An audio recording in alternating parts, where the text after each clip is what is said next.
শিল্প হলে তবেই উন্নতি হবে। বেকার অবস্থায় ভাতা ঠিকই আছে, যুবসাথীর লাইনে মেকানিক্যাল ইঞ্জিনিয়ার। পাঞ্জুয়া রেগুলেটেড মার্কেটে যুবসাথী প্রকল্পের ক্যাম্প করা হয়েছে। সেখানে লাইনে দাঁড়িয়ে ফর্ম জমা দিতে দেখা গেল মেকানিক্যাল ইঞ্জিনিয়ারিং এর ডিপ্লোমা করা সৌভিক আচার্য। পাঞ্জুয়ার খন্ডানের তার এলাকায় তার বাড়ি।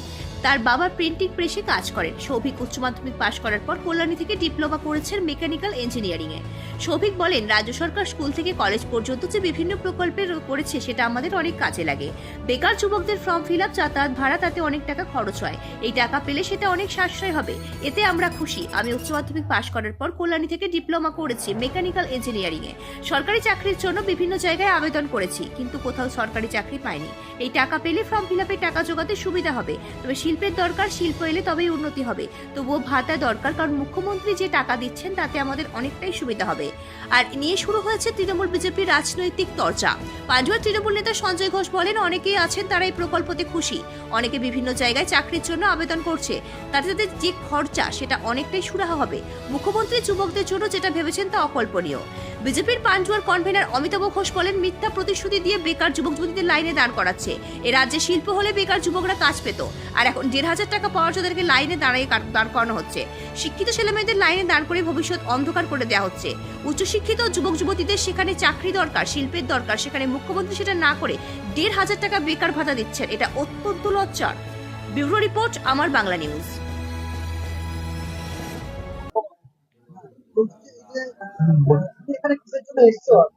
আমি এখানে এসেছি আমাদের যুবসাথী প্রকল্পের জন্য আবেদন করতে। আমাদের যে মুখ্যমন্ত্রী এগুলো প্রকল্প দিচ্ছেন আমাদের, সেই স্কুল থেকে এখনো কলেজ অবধি, তো প্রত্যেকটা প্রকল্পের টাকাই আমাদের খুবই কাজে লাগে।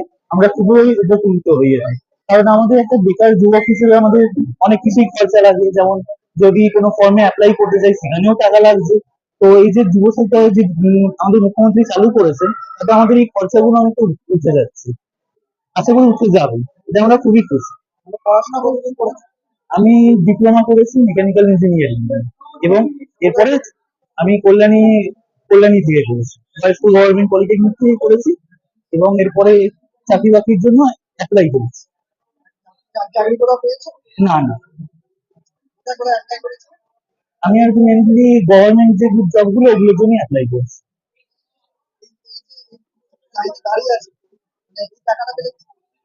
এই টাকাটা পেলে আমার নিজের এই ফর্ম ফিল আপের টাকাগুলো এইগুলো উঠতে যাবে। আমি যে ইয়েগুলো করবো, অ্যাপ্লাই গুলো করবো, তাতেও তো এক একটা ফর্মে প্রায় 500 টাকা করে লাগে। এই টাকাগুলো উঠে যাবে।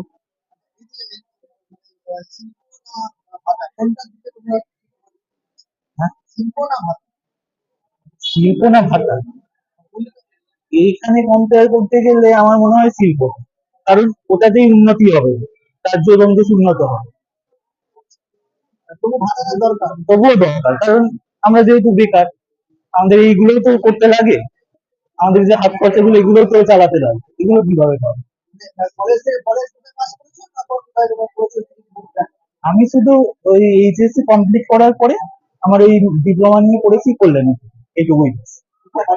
আমার বাড়ি কাবায়। আমার নাম সৌভিক আচার্য। আমার বাবার প্রেস আছে, একটা ছোটখাটো printing press.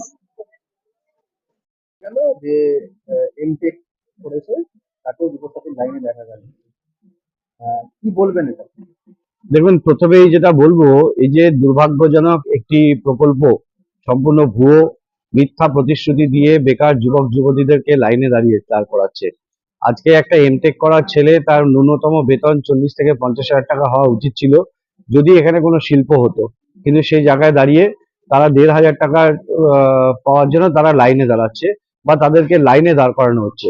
MTech, B Tech, MA, BA পাশ করার ছেলে মেয়েরা, যাদের ভবিষ্যৎ পশ্চিমবঙ্গে অন্ধকার করে দেওয়া হয়েছে, সেই জন্য মাননীয় মুখ্যমন্ত্রী তাদের মুখের কাছে একটি ললিপপ দেওয়া হচ্ছে শুধুমাত্র ভোটের রাজনীতি করার জন্য, 1,500 টাকা দেবে বলে। অত্যন্ত নিন্দনীয়। আমার মনে হয় তিনি যদি এই সমস্ত টাকা ভাতা বা এসব না করে তিনি যদি শিল্প স্থাপনের জন্য চিন্তা ভাবনা করতেন, তাহলে আজকে বেকার শিক্ষিত বেকার যুবক যুবতী যারা অতি উচ্চ শিক্ষিত, তাদেরকে এইভাবে বেকার ভাতার জন্য লাইনে দিতে হয় না। এটা আমাদেরকে ভাবলেও আমাদেরকে অত্যন্ত লজ্জা লাগে, কারণ সারা ভারতবর্ষে এই ধরনের দৃষ্টান্ত আজ পর্যন্ত নেই। এই নজিরবিহীন কাজ একমাত্র পশ্চিমবঙ্গের মাননীয় মুখ্যমন্ত্রী করতে পারেন। যেখানে বেকারদের চাকরির প্রয়োজন আছে, সেখানে তারা চাকরির ব্যবস্থা, শিল্পের ব্যবস্থা না করে বেকার ভাতা 1,500 টাকা দেওয়া হচ্ছে। ওই যুবক বলছে যে শিল্প হলে ভালো হতো, কিন্তু দরকার তার মানে ওই বেকার ভাতাটা পেলে পরে অনেক সময় ফর্ম ফিল আপ করায়, অনেক কিছু কাজে আসবে। দেখুন, আমি কাউকে বলবো না যে আপনারা এই টাকাটা নেবেন না, কারণ এই টাকাটা কখনোই তো মাননীয় মুখ্যমন্ত্রী তার পকেট থেকে দেন না বা তার বাড়ির থেকে দেন না। এটা রাজ্য সরকারের টাকা এবং এই সরকারের টাকা মানে সকলের ট্যাক্সের টাকা। তিনি অবশ্যই নিন, কিন্তু তার সাথে সাথে গর্জে উঠুন এই বিষয়েও যে পশ্চিমবঙ্গে শিল্প প্রয়োজন, পশ্চিমবঙ্গে বেকার যুবক যুবতীদের চাকরি প্রয়োজন। শুধুমাত্র এইভাবে তাদেরকে হয়রান করা যায় না বা এইভাবে তাদের ভোট কেনা যায় না। আপনার নামটা কম। অমিতাভ ঘোষ, আমি পান্ডুয়া বিধানসভার কনভেনর, ভারতীয় জনতা পার্টি। একজন মেকানিক্যাল ইঞ্জিনিয়ার কল্যাণী থেকে, তাকেও তার সাথেও কথা বলতে, সেও দেখলেন যে যুবসাথী লাইনে দাঁড়িয়েছে, কি বলবেন? দেখুন, আমি যেদিন থেকে শুরু হয়েছে সেদিন থেকেই আমি প্রত্যেকটা বুথে যাচ্ছি, প্রত্যেকটা ঘর ঘরে যাচ্ছি। কেউ মেকানিক্যাল ইঞ্জিনিয়ার আজকে হয়তো গেছেন, আর এর আগে বিএড বা বিএড পরীক্ষার জন্য প্রস্তুত, তারাও এসে তারা এই প্রকল্পতে খুব খুশি যে মমতা বন্দ্যোপাধ্যায় একবার বেকার যুবক যুবতীদের জন্য যে চিন্তা ভাবনা করেছেন। তো মমতা বন্দ্যোপাধ্যায় মাননীয় মুখ্যমন্ত্রী স্কুলে একটা অঙ্গনারী স্কুল থেকে একবারে কলেজ পর্যন্ত, বিশ্ববিদ্যালয় পর্যন্ত ছাত্রছাত্রীদের যে সুযোগ সুবিধা দিয়েছে, এবং যারা কলেজ থেকে বেরিয়ে এসে বা স্কুল উচ্চ মাধ্যমিক বা বিশ্ববিদ্যালয়ে বেরিয়ে এসে তারা হয়তো পরীক্ষার জন্য অ্যাপ্লাই করেছে, অ্যাপ্লাই করার পরে সুযোগ সুবিধা পর পর দিচ্ছে, তাদের একটা যে খরচা, যে পয়সার খরচা, একটা ফর্ম ফিল আপ করতে গেলে 500 টাকা, বা একটা যদি পড়াশুনো করতে গেলে স্যারদের একটা মাইনে, কম করে নোটস কিনে দিয়ে পড়াশুনো করা, সেইটা যে এই প্রকল্পটা যে দিদিমণি চিন্তা ভাবনা করেছেন, একেবারে কল্পতরুর মতো। রামকৃষ্ণ পরমহংসদেবকে যেভাবে কল্পতরু বলা হয়, তো কল্পতরু হচ্ছে আমাদের মাননীয় মুখ্যমন্ত্রী মমতা বন্দ্যোপাধ্যায়। এরকম মুখ্যমন্ত্রী বাংলায় কেন, ভারতবর্ষে 500 বছরে পাওয়া যাবে না এরকম মুখ্যমন্ত্রীকে, মমতা বন্দ্যোপাধ্যায়কে। তিনি বিশ্বের দরবারে আজকে পুরস্কার নিয়ে এসছেন। এর ফলে কি যুবকদের কি সুবিধা হবে? অনেকটা অনেক সুবিধা হবে। যে আজকে দেখুন হাজার হাজার যুবক যুবতীরা প্রকল্পটা নিতে কত উৎসাহ, এবং প্রত্যেকটা জায়গায় দেখবেন জয় বাংলা জয় বাংলা। মমতা বন্দ্যোপাধ্যায় যে বাংলার মানুষ, বাংলার জন্য যে চিন্তা ভাবনা করছেন মুখ্যমন্ত্রী, তার জন্য সবাই খুশি এবং সবাই আপ্লুত।